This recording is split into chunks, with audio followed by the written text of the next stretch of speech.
We will be looking at the solutions to climate change, solutions to climate change impact on built environment. That is what we'll be looking at, and we'll try to look at how climate change has impacted built environment. And joining me for this conversation are two architects. We have Architect Kanga'u Keega, and he is an architect and building contractor. We also have Architect Teresa Odula, who is a safety and risk, who is into safety and risk management. Welcome to the show. Thank you very much. We are pleased to have you. Thank you. Now, if you can just get into how climate change impacts built environment.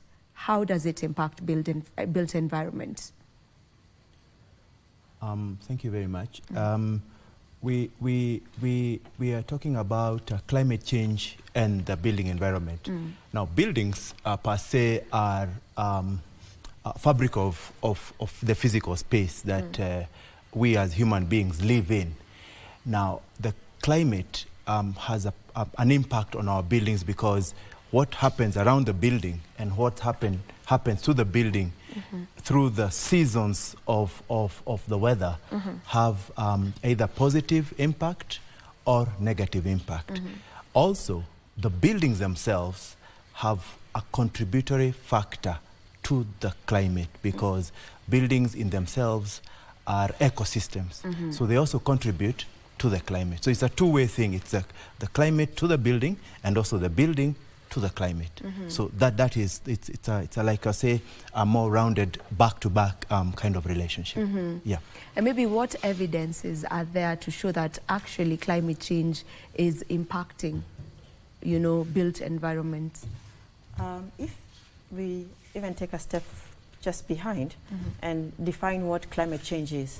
Climate change is what impacts, the negative impacts from human activities on the climate. So what are those human activities? For us now it is specifically the built environment, the buildings we do, the roads, infrastructure. And some of those, for example, part of the effects of the buildings that we have are because there's no, when it rains, there's no water permeating the ground, then we have flooding. So those are part of the negative impacts. Part of buildings, infrastructure, we prevent winds from passing through areas. So then you have something called an urban heat island, where because all these buildings absorb heat and they give off heat. So then there's no natural ventilation because because of these tall buildings, they prevented the wind from passing through. And so we have then increased ambient temperatures. So those are part of the things that we say we as humans affect the climate and therefore have a negative impact on the climate.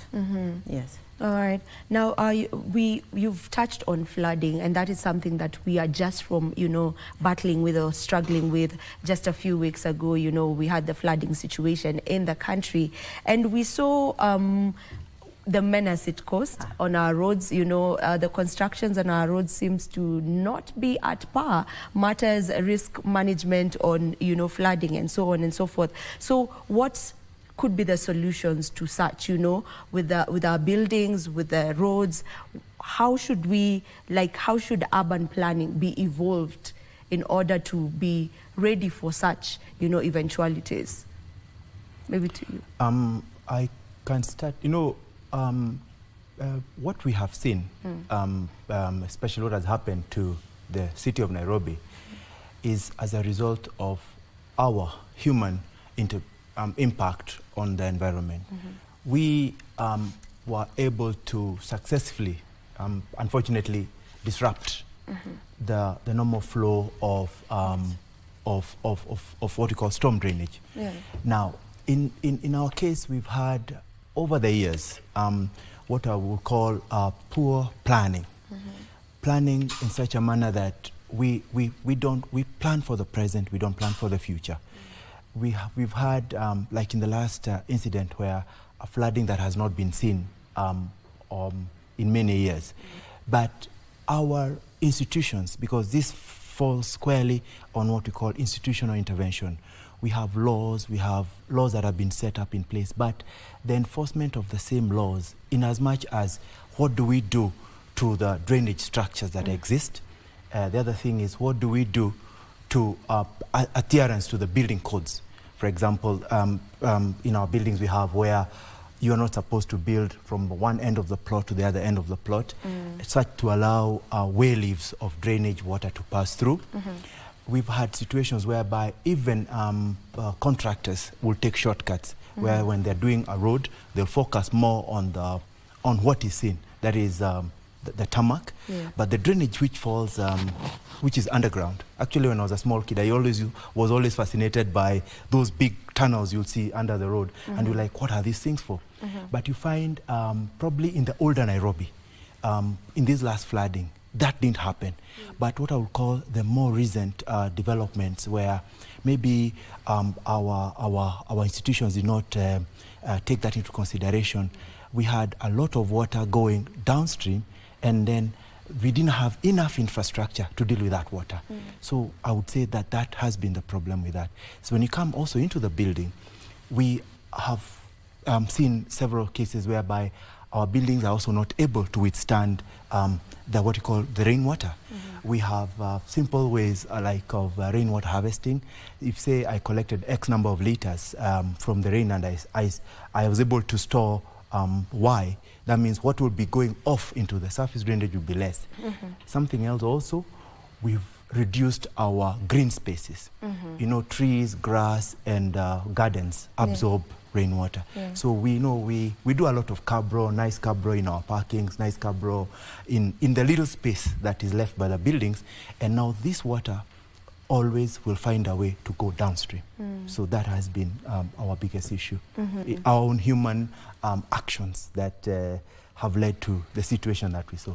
Yes, thank you. And in terms of risk and safety management, Madam Teresa, maybe is it possible to examine and tell that this building is actually not efficient enough, you know, this or that building is not properly built to sustain or to be resilient enough matters climate change in case of any, you know, calamities that may happen. Is it possible to do that assessment? In safety and risk management, one of the very many things we first start by doing is identifying the risk. Whatever the risks are, they're all identified and they're all quantified and qualified, and we determine that this is a major risk, this is not. And having said that, then we say, okay, we're going to do these mitigation measures against these risks. And we use that information, therefore, to come up with strategies against those risks. You see, that helps us in planning disaster management. If you, part of the building formation is you start with the foundation and then you go to the building envelope and then into the interiors. You can identify a building very quickly depending on the size of the building, on the footprint, and the type of foundation you get. If the foundation is inadequate, then you definitely cannot go a certain height above which, and if you do, then it will start failing. So you see, we already know the risks are there, but we don't put in the measures against it. You cannot build KICC on the foundations of a 3-bedroom house. There are certain things that are really demanded to make sure these things work. So risk identification is major in terms of planning, in terms of disaster management, even in terms of urban planning, as we spoke about earlier. We need to know what are we looking at now, we future plan for that, and we future proof it, so that when something happens, we're able to say, okay, the water did come, but it did, we were able to mitigate at least half of it. So the other half, what are we going to do about it? And there has to be continuous learning as well. Something has happened, we sit and we say, okay, we did try to plan for it, and at least we got some part of it right. And what is that was not right? How do we fix that for the future? What we feel that is happening is climate change, yes, is happening, and there's the climate impact, but are we future-proofing it? Are there measures being done to make sure this will not happen again? Or even if it does happen, the impact will not be severe. And that is the most important thing, that it should not happen, if it does happen, then the impact should be reduced as much as possible. Yeah, I hear you on that. And when you look at matters construction, Mr. Keega, maybe what measures should be put in place in order to avoid, you know, nowadays we've been seeing so many instances where buildings are just collapsing. Could it be due to climate, you know, change, or what exactly is happening, you know, and what should be done, what measures should be taken to avoid such? First and foremost,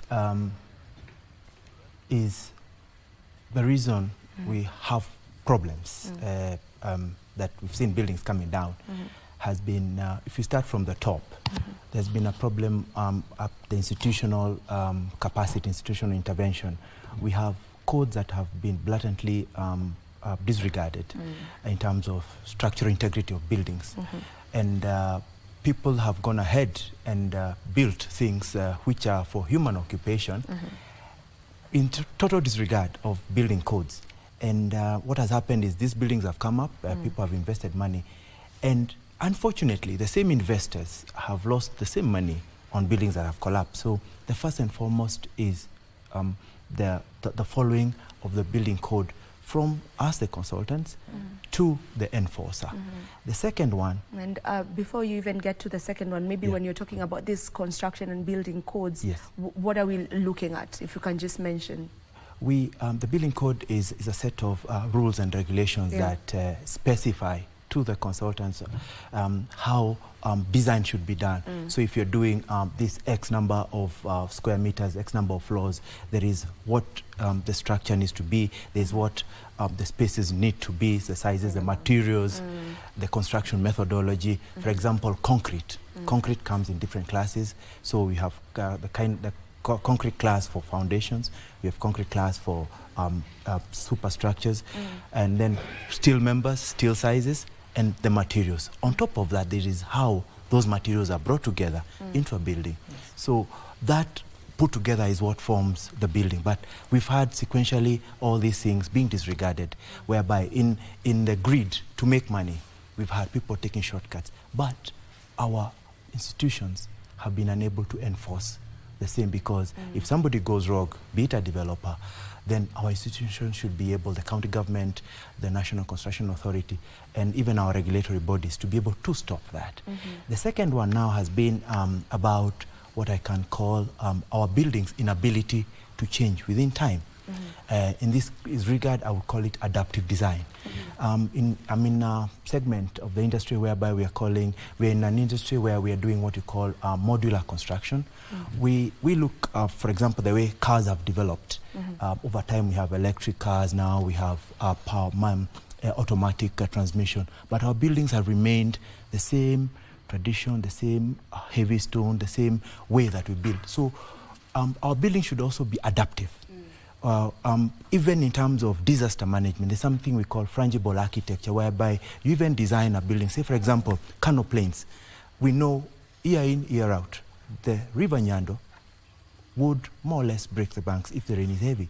So we would see that even if it's dry now, look at 2 months to come, why don't we elevate the foundations, elevate the slab, such that in case the rains came, the water will be able... Frangible architecture means you design for damage.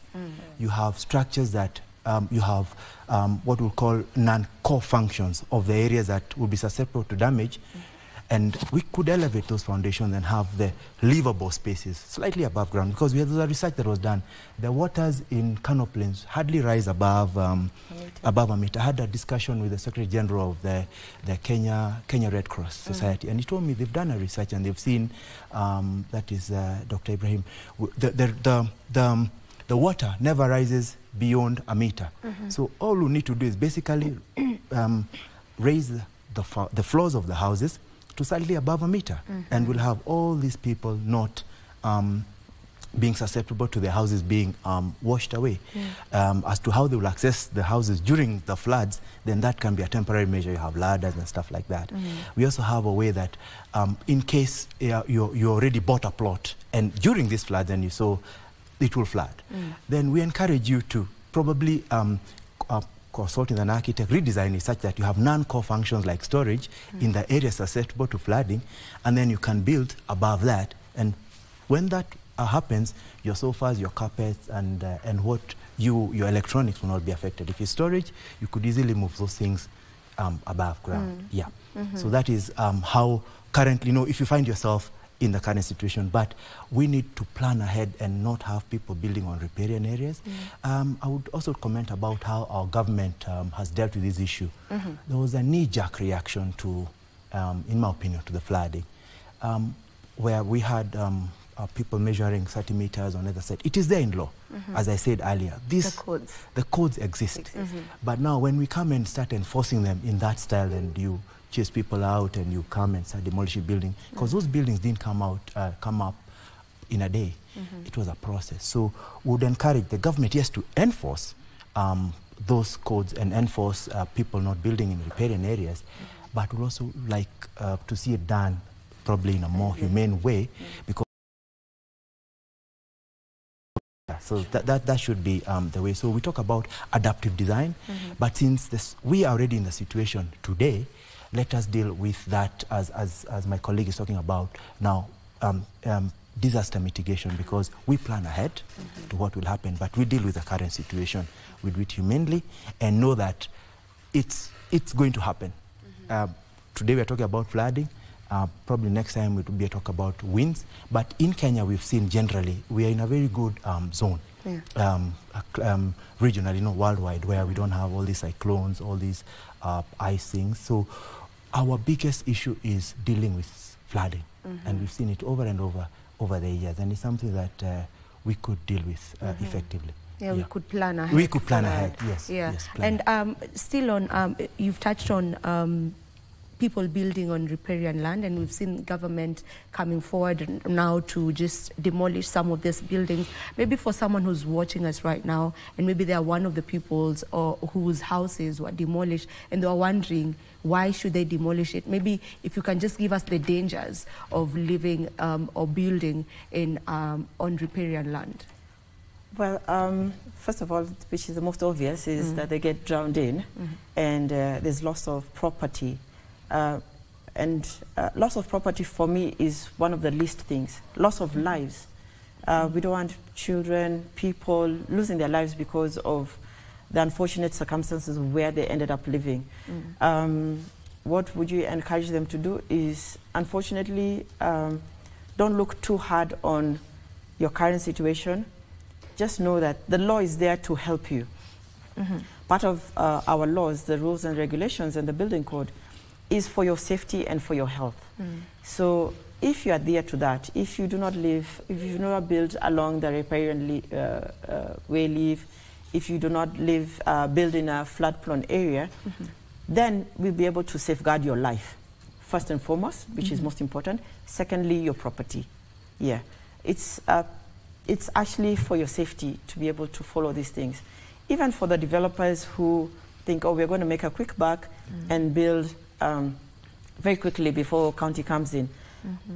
When you lose the building foundation starts becoming weak, the structure becomes weak, eventually this thing will fall down. You don't want it coming down with people, their children, their lives, and their property.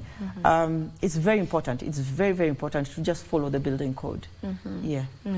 Maybe what policies are there or should be set, to ensure that new developments are climate resilient? Yes, the building code in itself addresses. It's very, very thorough. That document addresses the issues of how we, as human beings, because essentially buildings accommodate us human beings. So the building code, in as it is very, very clear on those issues. In terms of we fortunately for us in Kenya, our buildings, our weather, our climate is not as adverse as some areas in the world. But we've had an issue where our own developers will get a bit off in terms of wanting to make more than what should be, what is called enough. And the issue comes where we start taking shortcuts. from those codes. We take shortcuts, and then we have our enforcement agencies who are unable to also deal with that. So you find, in the long short of it, we have had people not talking about it, but us ourselves, we are members of the Architects Alliance, and architects have not, we are the designers, the main players in buildings design and building implementation. And we've come to add this voice to society because our organization is keen to a better society. We want to see a better society. And as architects, we've come into this space and we want to talk about these issues that relate to our people and the buildings that they live in. And climate adaptation is a very critical component of that. Yeah. If I may add, yeah, please. So you actually asked about climate resilient buildings. And part of that is just making sure that the things that ensure safety and health of everyone is guaranteed. What is climate impact? Climate impact meant increased ambient temperatures. So if you notice, temperatures around the world are going higher. We have storms, we have floods. You do that. Now, when it comes to the building, you make sure that you make sure there's natural ventilation, so that issues about lungs and air respiratory diseases are reduced. You talk about natural lighting as well, because part of that is a safety and health issue. People are going to get sick without vitamin D. Flooding, the buildings have to have the proper structure, as is mentioned earlier, try and be above the floodplain. So it is very possible, following the building code with a little touches here and there, to make sure our buildings are climate resilient.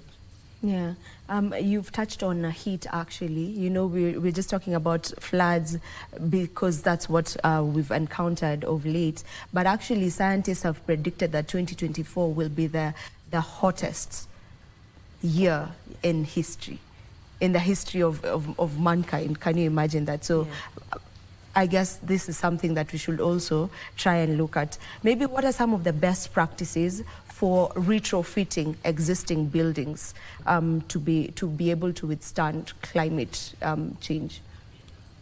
One is we'll start with what we call passive design.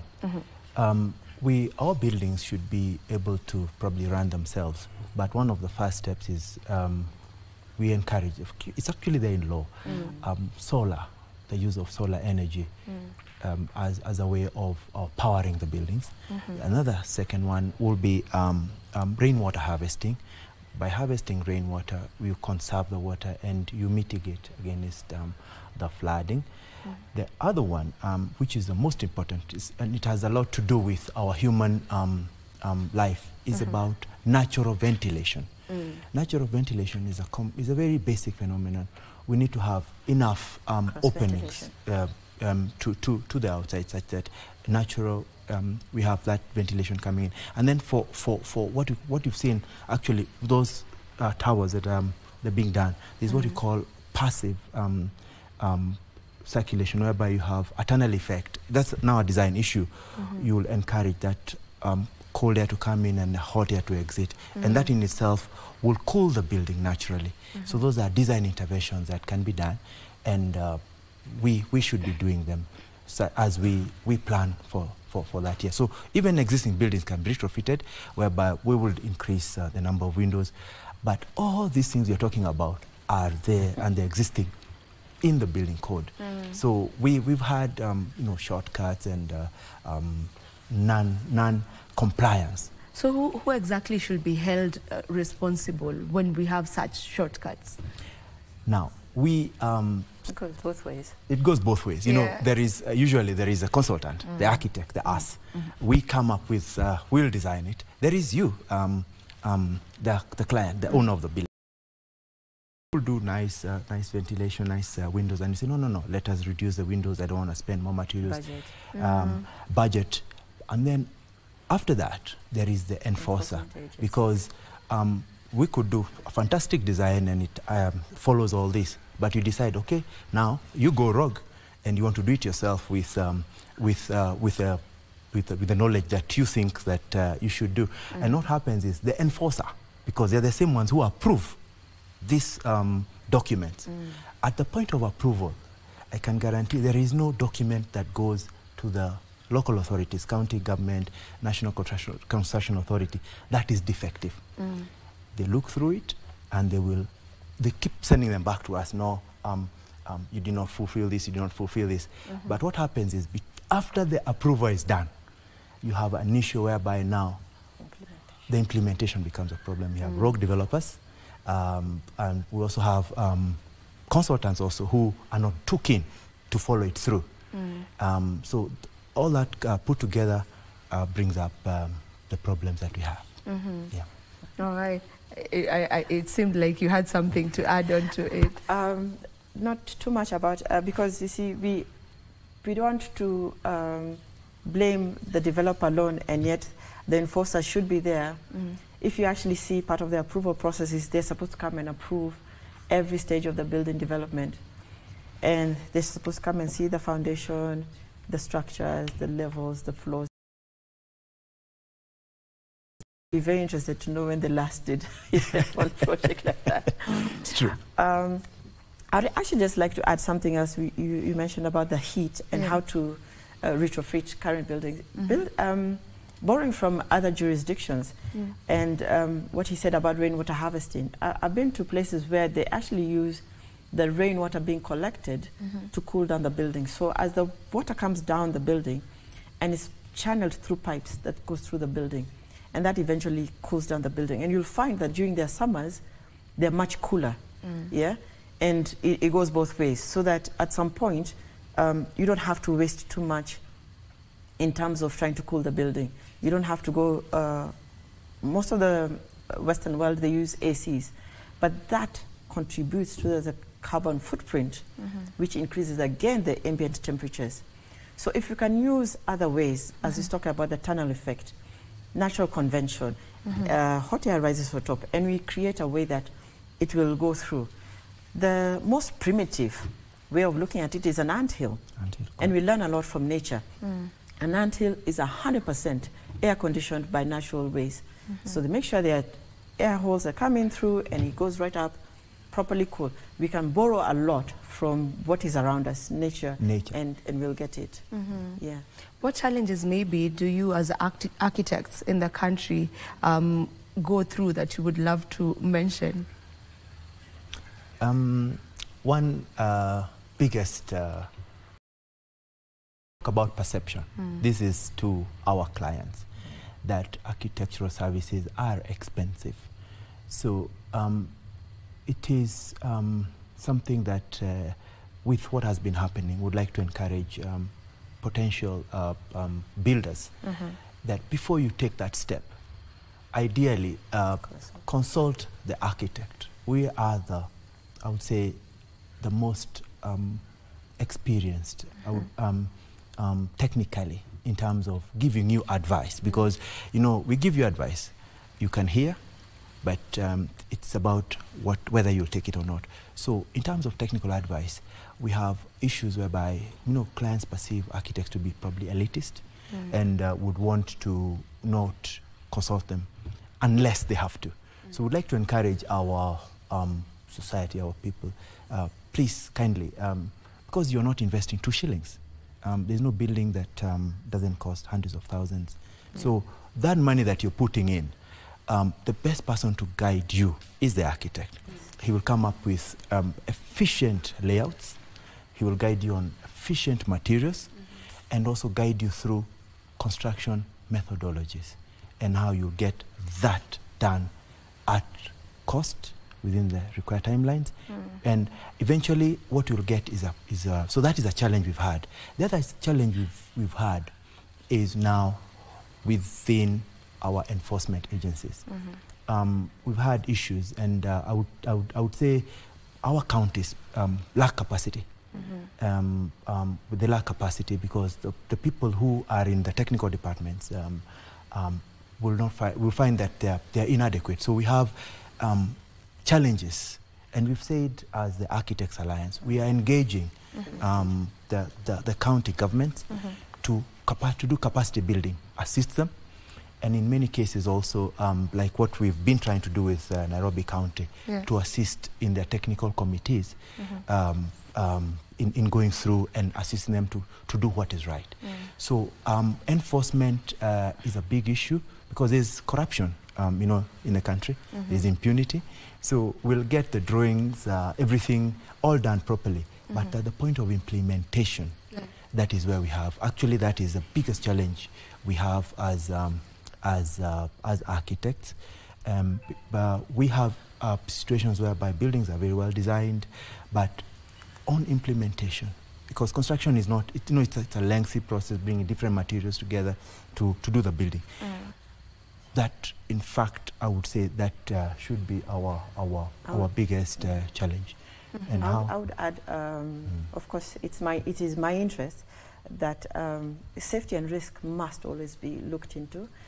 Most people consider that too much of an extra cost, but as I always say, any life lost is much more expensive than your building, whatever development you want to do. I believe safety and risk management must always be included in any organization, in any development.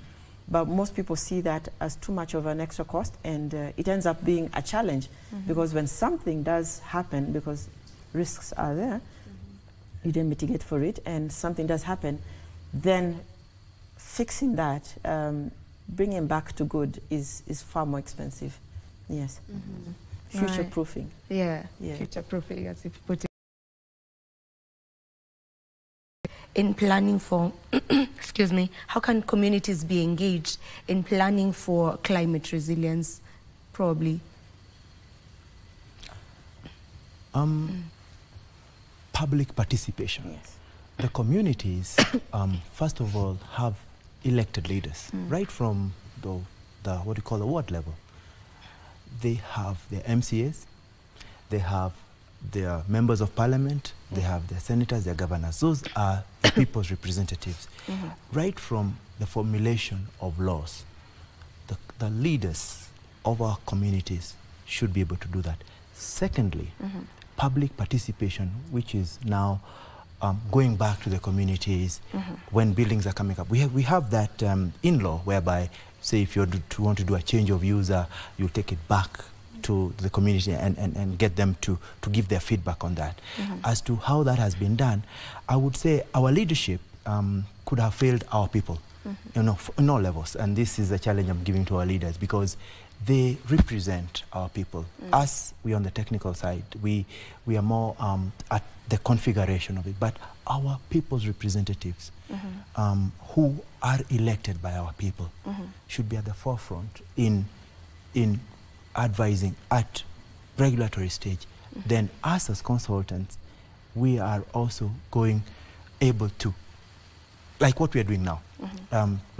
As architects, we like to engage with our public more, so they can understand what we do, we understand what value we add to their lives, and in that manner we'll get what we call climate resilient buildings, because at the end of the day, anything that we put up is supposed to house a human life, and a human being should not be under any pressure at the point whereby even they are losing their lives because of the building fabric coming down on them, not being good enough for them to live in. Maybe as we come to a close of this conversation, what are the new technologies that are being developed in order to enhance the resilience of the built environment, you know, in relation to climate change? Are there any new technologies that have come up? Yes, thank you very much about that. In a field of this industry, you could see in my title they've said architect and contractor. We do what we call, we are an architecture, engineering and construction firm. We deal with what you call a fungible architecture, modular design. Adaptive design means that are able to be easily modified and to be resilient in terms of material. our technology comes, we've seen technology, our hand phones, our cars, but we've continued to build in the same traditional way. So material, how you bring those materials together, we have a lot of prefabrication. Like in our case, we have we prefabricate materials, and this is not foreign material, it's concrete. So we are doing prefabricated concrete panels. We bring them together with steel members, and we come up with a building that is fairly adaptive in terms of you can easily remodel it on the go. You can easily use the same material for the floors, for the walls, and you could make the building modular. It can expand this way, that way, and when you don't need that other part, you can remove it, and then you could also move the whole building to another location. So that in itself gives us a building that you can reuse, you can repurpose, and that also you can recycle, because the same materials, you could break them down and make more material. So with reuse, repurpose, recycle, we are contributing to the climate, and we are not having an adverse effect using modular construction, modular components of buildings. And these are also, we don't want to take too much mechanization. We are in a place whereby all these components we're talking about can be handled by hand.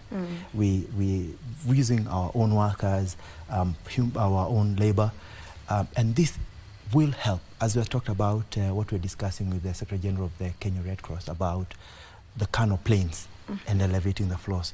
So we're able to do that using the technology you're talking about.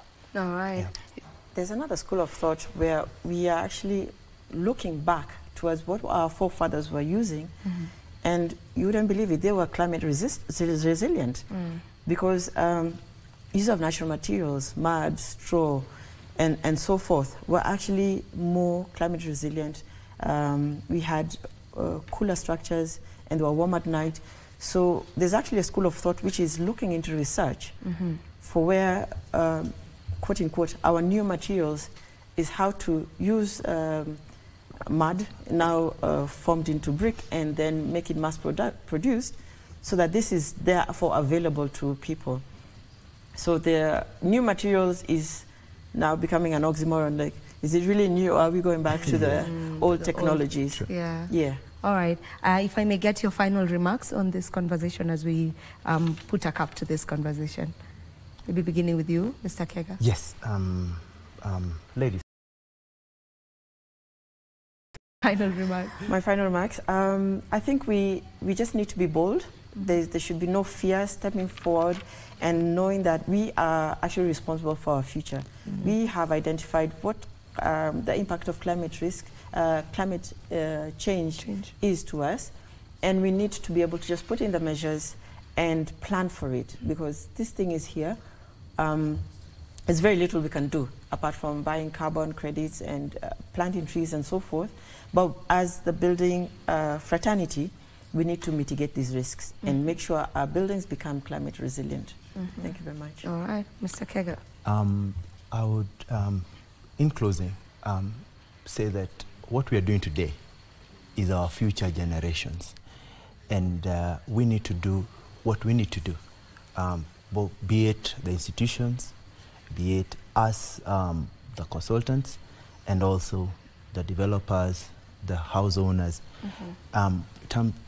Climate resilience is an issue we are dealing with today, to correct what was done poorly before. But also there is the future.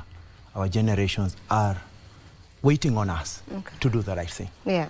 Thank you very much. All right, thank you so much for joining us on this conversation. That was Mr. Kanga'u Keega and Madam Teresa Odula, and our topic of discussion was solutions to climate change in relation to, on-built environment.